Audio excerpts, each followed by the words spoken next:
सभी छात्रों का आज की इस पाठशाला में हार्दिक स्वागत और अभिनंदन है। आज हम इस पाठ के माध्यम से 10वीं कक्षा के छात्रों के लिए उनकी पाठ्य पुस्तक में संकलित पाठ सूक्ति सुधा इस पाठ का व्याख्यान प्रारंभ करेंगे। छात्रों, सूक्ति सुधा यह शीर्षक है इस पाठ का।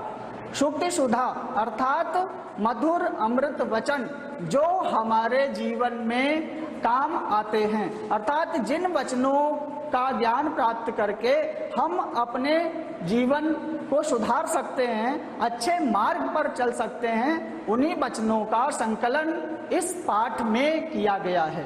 क्योंकि हमारे जीवन में कभी कभी ऐसा समय आता है जब कई बार शास्त्र छोटे पड़ जाते हैं, लेकिन एक वक्त एक समय पर एक ऐसा कोई वाक्य हमें छू जाता है जो हमारे समस्त जीवन को पूर्ण कर देता है, बदल देता है, परिवर्तित कर देता है। तो इस पाठ के माध्यम से आप सभी लोग सूक्ति अर्थात सुभाषित वचनों का ज्ञान प्राप्त करेंगे, जिससे आप अपने जीवन के उद्देश्यों को भली भांति प्राप्त करने में समर्थ हो सकेंगे।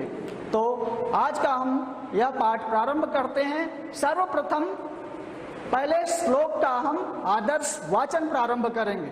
आदर्श वाचन सबसे प्रथम श्लोक हम जब देखेंगे तो वहां पर हम देखते हैं कि भाषासु मुख्या मधुरा, भाषासु मुख्या मधुरा दिव्या गिर्वाण भारती, तस्माद्धि काव्यम मधुरम तस्मादपि सुभाषितम।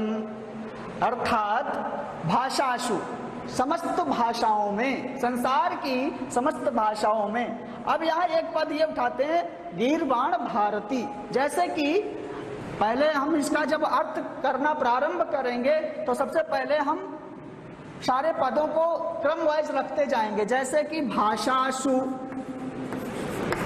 भाषासु, अब इसका अर्थ हो गया यहाँ पर सप्तमी विभक्ति है। सप्तमी विभक्ति का अर्थ होता है जब तो अधिकरण कारक होता है तो वहां पर अधिकरण कारक का चिन्ह होता है में। तो अर्थात तो समस्त भाषाओं में कौन सी भाषा? तो कहा गिर्वाण भारती। अब इसका हमें अर्थ जानना होगा कि गिर्वाण भारती का अर्थ क्या होता है। गिर्वाण भारती का अर्थ होता है संस्कृत भाषा। गिर्वाण भारती अर्थात संस्कृत भारती। अब यहाँ पर जाएंगे तो इसका अर्थ होता है संस्कृत। तो यह भाषा संसार की समस्त भाषाओं में, अर्थात तो समस्त भाषाओं में संस्कृत भाषा, इतना अर्थ हो गया। तो क्या है? मुख्या, पहला बात ये विशेषण दिए भाषा के। भाषा संसार की समस्त भाषाओं में गिर्वाण भारती अर्थात संस्कृत भाषा मुख्य भाषा है। मुख्य भाषा क्यों है?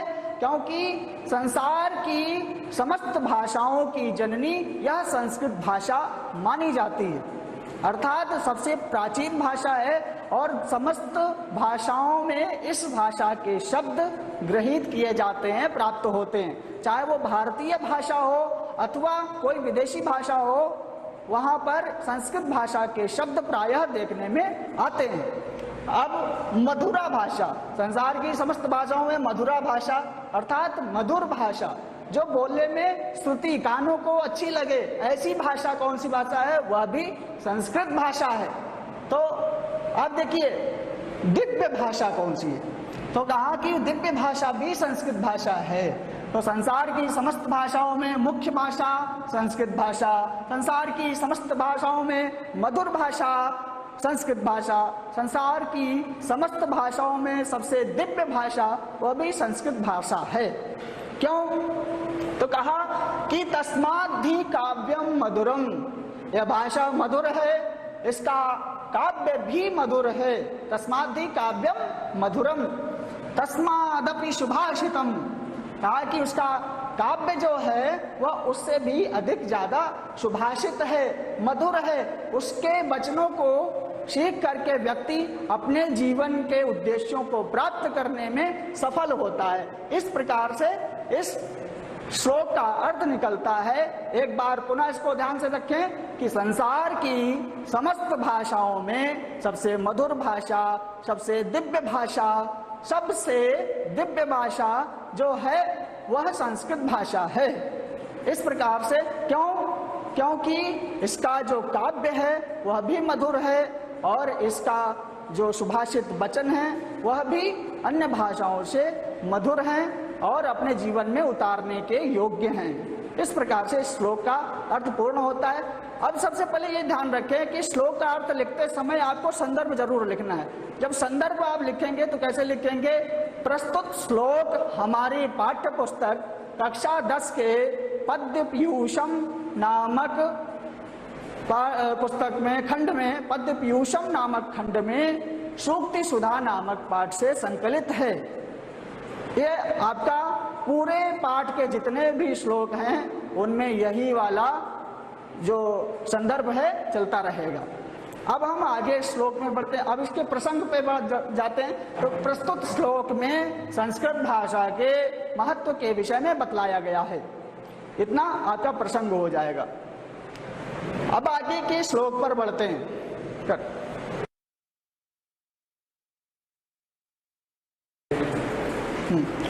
अब हम द्वितीय श्लोक पर बढ़ते हैं। श्लोक का आदर्श वाचन इस प्रकार से है। पृथिव्यां त्रीणि रत्नानि जलमन्नं सुभाषितं मूढ़ैः पाषाणखण्डेषु रत्न संज्ञा विधीयते। अर्थात पृथिव्यां त्रीणि रत्नानि जलमन्नं सुभाषितं।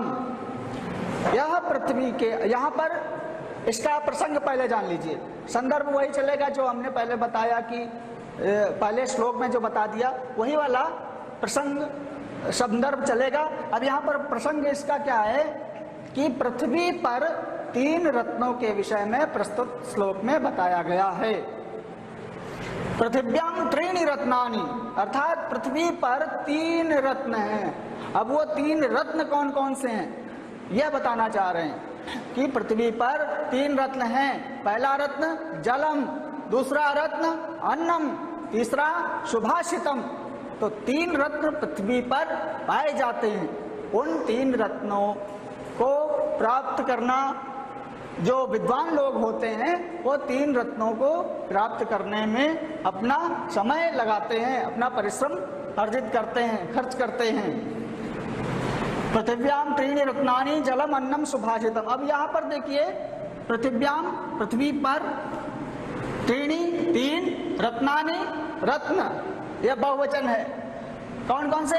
जलम, जलम, दूसरा अन्नम। अब यहाँ पर क्या है कि संधि हो गई है, पूर्व रूप संधि, जलम अन्नम, जलम अन्नम, और तीसरा है सुभाषितम। इस प्रकार से ये 3 रत्न हैं, 1, 2 और 3, यह पृथ्वी पर पाए जाते हैं। ठीक, जल का जिसका उपयोग हम अपने जीवन को जीने के लिए करते हैं, जिस जीवन में इसका उपयोग, इसके बगैर हमारा जीवन नहीं है। अन्नम, अन्न के बिना भी हमारा जीवन व्यर्थ है। सुभाषितम, सुभाषितम भी हमारे जीवन का एक महत्वपूर्ण रत्न कहा गया है। क्यों? क्योंकि हमारा सारा जीवन का, हमारे व्यवहार जो चलता है वो सुभाषित वचनों के आधार पर चलता है।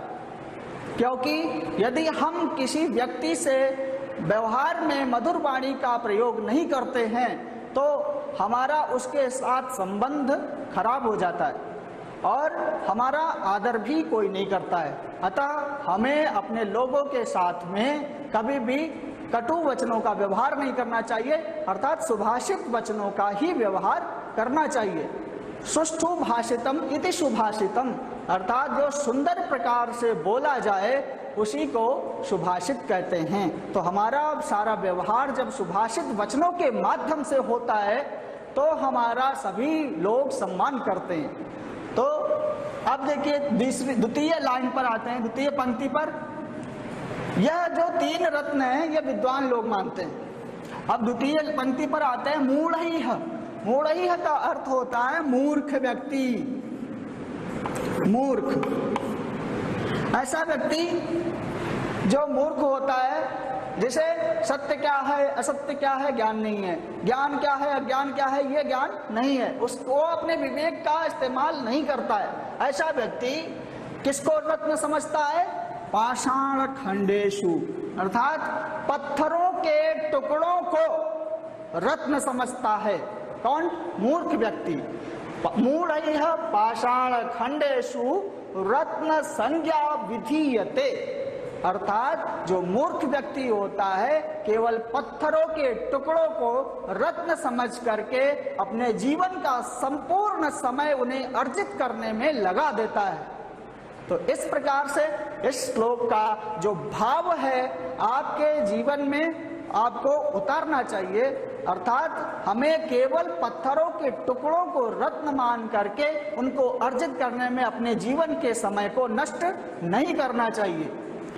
अर्थात हमें जल, अन्न और सुभाषित जब ये महत्वपूर्ण रत्न पहले से ही प्राप्त हैं, तो हमें पत्थरों के टुकड़ों के सहारे अपने जीवन को व्यर्थ में नष्ट नहीं करना चाहिए।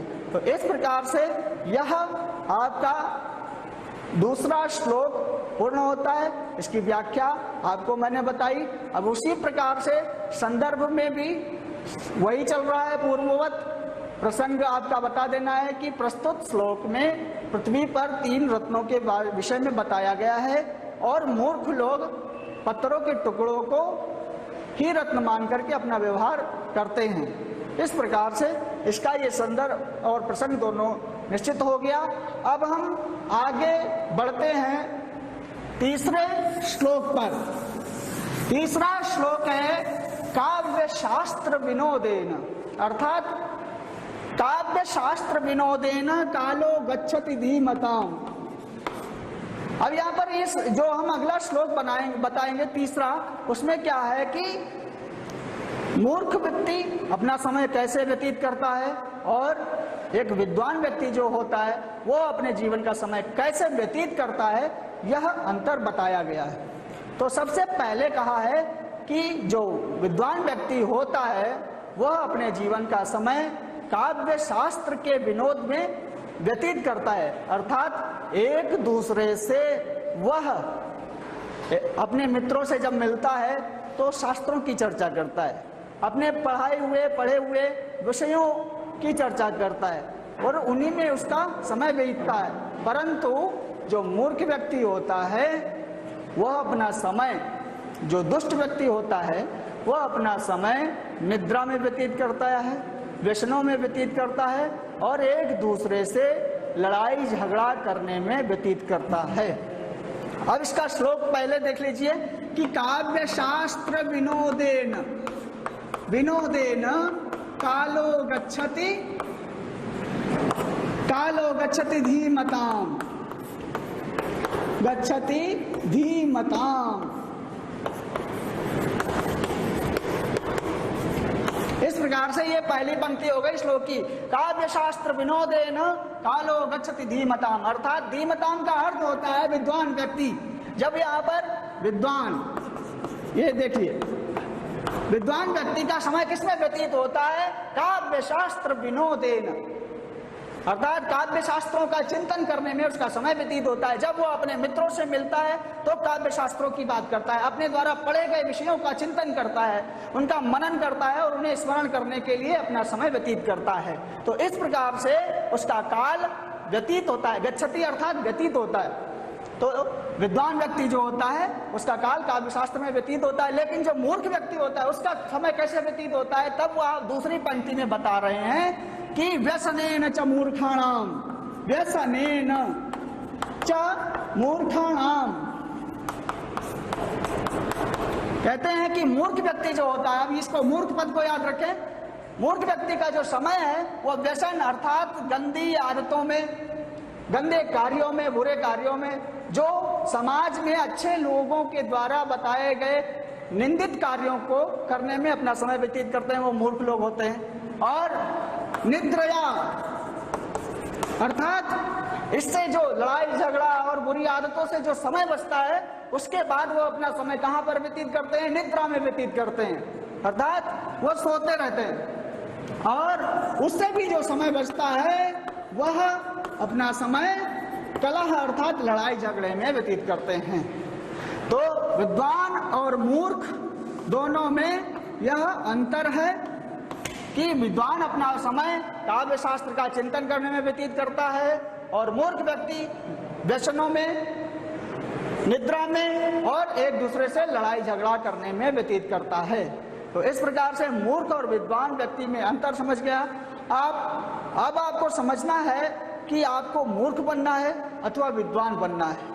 तो यदि आप मूर्ख बनना चाहते हैं तो आप अपना समय सोने में व्यतीत कर दीजिए, और यदि आप विद्वान बनना चाहते हैं तो आप अपने समय का उपयोग अपने शास्त्रों के चिंतन में करना प्रारंभ करें, तभी आप अपने जीवन के उद्देश्यों को प्राप्त कर सकते हैं। इस प्रकार से यह आपका तृतीय श्लोक और उसकी व्याख्या संपन्न हुई। अब इसकी बहुत ही सरल व्याख्या आप लोग अपने माध्यम से संदर्भ पूर्वक है और प्रसंग में आप लिखेंगे। प्रस्तुत श्लोक में मूर्ख व्यक्ति और विद्वान व्यक्ति में अंतर बताया गया है कि वह अपने समय का कैसे उपयोग करते हैं। इस प्रकार से इसका प्रसंग हो जाता है, आपको बिल्कुल भी इसमें घबराने की आवश्यकता नहीं है।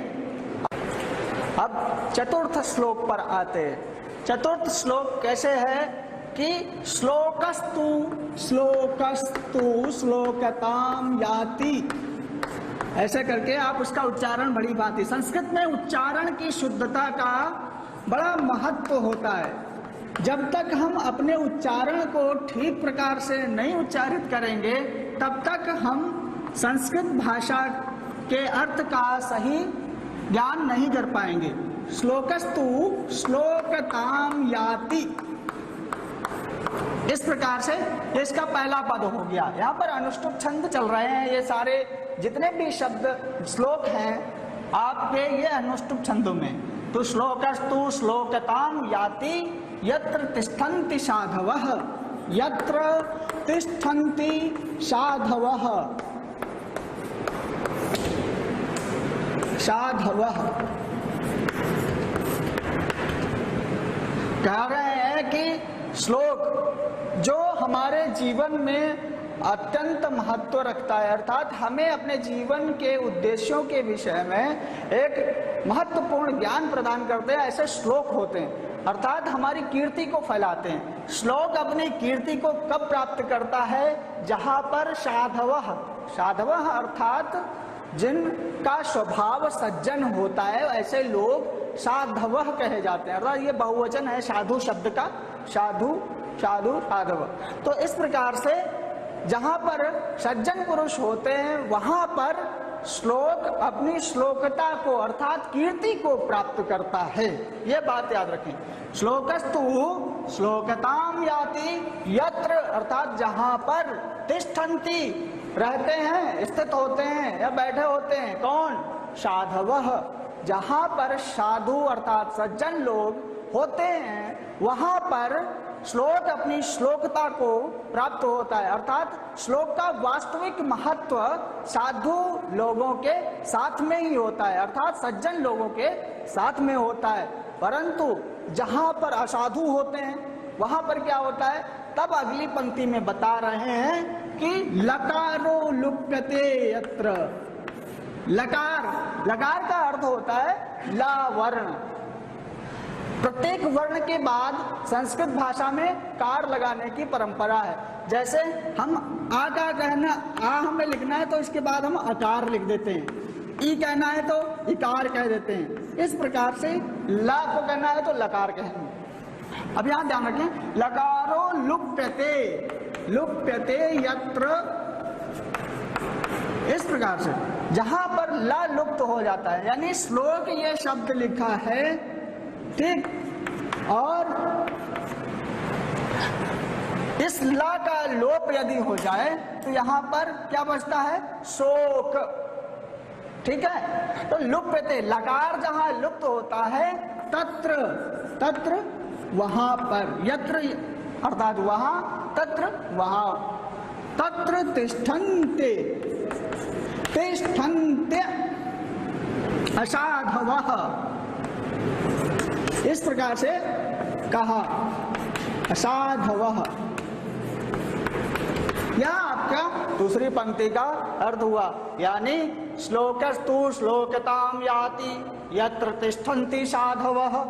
जहाँ पर सज्जन पुरुष होते हैं वहाँ श्लोक अपनी कीर्ति को प्राप्त करता है, परंतु जहाँ पर असाधवः, अब याद रखिए दोनों शब्द हैं, साधु और असाधु, यानी सज्जन और दुर्जन जहाँ पर होते हैं वहाँ क्या होता है, वहाँ पर श्लोक अपनी श्लोकता अर्थात कीर्ति को प्राप्त करता है, जहाँ पर साधव अर्थात सज्जन पुरुष होते हैं। लेकिन जहाँ पर असाधु अर्थात दुर्जन पुरुष होते हैं वहाँ पर श्लोक शब्द का ला लुप्त हो जाता है, और जब ला लुप्त हो जाता है तो बचता क्या है, शोक। वहाँ पर केवल शोक ही रह जाता है, अर्थात श्लोक का हमारे जीवन में कोई महत्व नहीं रह जाता है। श्लोक का अर्थ हमने बताया कि जब हमें अपने जीवन में उद्देश्यों को प्राप्त करने के लिए जो महत्वपूर्ण वाक्य होते हैं वो श्लोकों के माध्यम से, सुभाषित वचनों के माध्यम से हमें प्राप्त होते हैं, परंतु उसका महत्व सज्जनों के साथ में होता है, ना कि दुर्जन व्यक्तियों के साथ में। अतः हमें सज्जनों का साथ करना चाहिए, दुर्जनों की संगति से हमें हमेशा दूर रहना चाहिए, क्योंकि जब हम संगति अच्छी करते हैं तो हमारे वैसे ही अच्छे गुणों का विकास होता है, और यदि हमारी संगति बुरी होती है तो हमारे अंदर दुर्गुणों का विकास होता है। तो हम अपने जीवन में अच्छे व्यक्तियों का साथ करें और अच्छे ज्ञान अर्जित करें, तथा अपने समाज, अपने राष्ट्र, अपने परिवार की उन्नति में अपने सद्गुणों के विकास के साथ पर्याप्त योगदान दें। यही इस श्लोक का संदेश है। जहाँ पर साधु हों, सज्जन हों, वहीं पर आप अपनी मित्रता स्थापित करें, वहीं पर आप जाएं। जहाँ पर दुर्जन लोग हों वहाँ से दूर रहने में ही आपकी भलाई है। तो इस प्रकार से चतुर्थ श्लोक समाप्त होता है। अब पंचम श्लोक। अब यह पंचम श्लोक में समय की महत्वपूर्णता को बताया गया कि समय बीत जाने पर यदि कोई कार्य किया जाता है तो वह निरर्थक होता है, और ऐसा कार्य करने वाले का भी अपमान होता है। क्यों? अब श्लोक में कहते हैं अप्राप्त कालम वचनम। अप्राप्त कालम वचनम, यदि चाहे साक्षात बृहस्पति ही क्यों न हो तो अप्राप्त कालम अपि कालम वचनम अपि अप्राप्त कालम वचनम बृहस्पतिर अपि। कहते हैं अप्राप्त कालम, जो समय बीत गया हो, यानी जिसका समय नहीं हुआ है, ऐसे समय पर कोई वचन यदि बोला जाता है तो उस वचन को चाहे देवताओं के गुरु बृहस्पति भी बोले तो भी वह अपमान के भागी होते हैं। बृहस्पतिर बृहस्पतिर रपि अब्रुवन, अर्थात जब समय बीत जाता है तो यदि कोई बात बृहस्पति भी आकर कहें तो वह अपमान के भागी होते हैं, क्योंकि प्राप्नुयात बुद्धवज्ञानम अपमानंच शाश्वतम, अर्थात निरंतर अपमान के भागी होते हैं। इसलिए जब समय बीत जाए तो कोई कार्य नहीं करना चाहिए। हर कार्य को करने का एक निश्चित समय होता है। यदि वह कार्य समय पर, निश्चित समय पर नहीं किया जाता है तो उस कार्य की सार्थकता एकदम निरर्थक हो जाती है। अतः हमें सही समय पर सही कार्य को करना चाहिए, अर्थात उसका संपादन करना चाहिए। जैसे हम विद्यार्थी गणों से ही अपेक्षा करते हैं कि वह अपना कार्य समय पर पूर्ण करें। यदि हम समय पर अपना कार्य नहीं पूर्ण करेंगे तो परीक्षा के समय पर हमारी हानि होगी।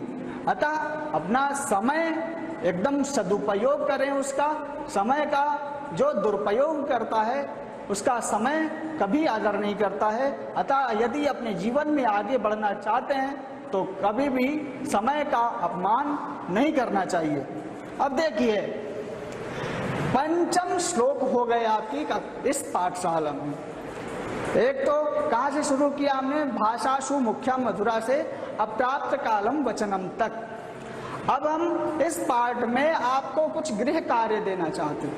गृह कार्य में सबसे पहला प्रश्न आपसे हम जब पूछेंगे तो आपको बताना होगा कि कस्याह काव्यम मधुरम अस्ति, कस्याह काव्यम मधुरम अस्ति, अर्थात किस भाषा का काव्य मधुर है।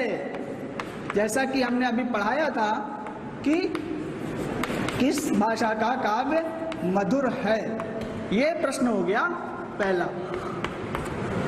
अब द्वितीय प्रश्न है कि पृथिव्याम तानि त्रीणि रत्नानि, हम पूछ रहे हैं आपसे त्रीणि रत्नानि, रत्नानि कानि सन्ति,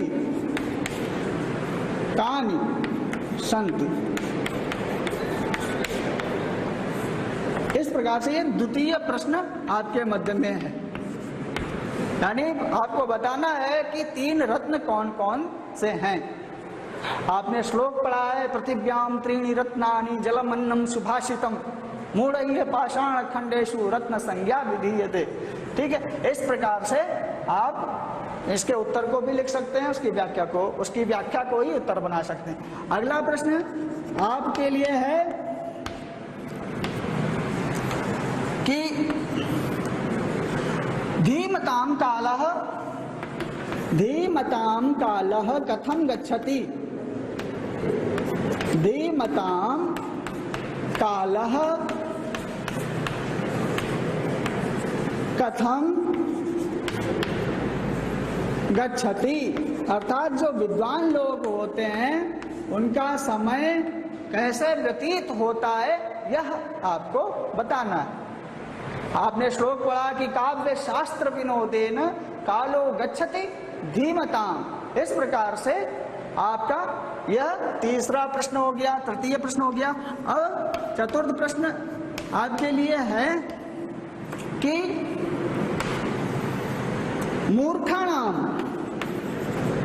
मूर्ख व्यक्तियों का समय कैसे व्यतीत होता है। मूर्खाणाम कालः कथम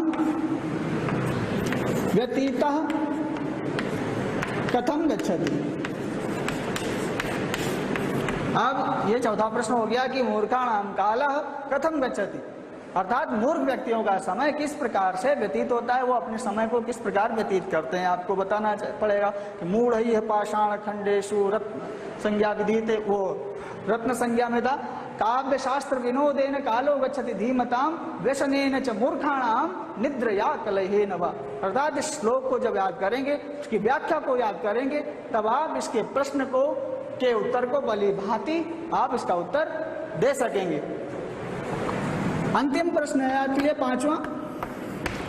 इसमें आपको यह बताना है कि लकारः, जब आपने अंतिम श्लोक पढ़ा कि श्लोकस्तु श्लोकताम याति यत्र साधवः तिष्ठन्ति। श्लोकता श्लोक, श्लोकताम श्लोकः, श्लोकताम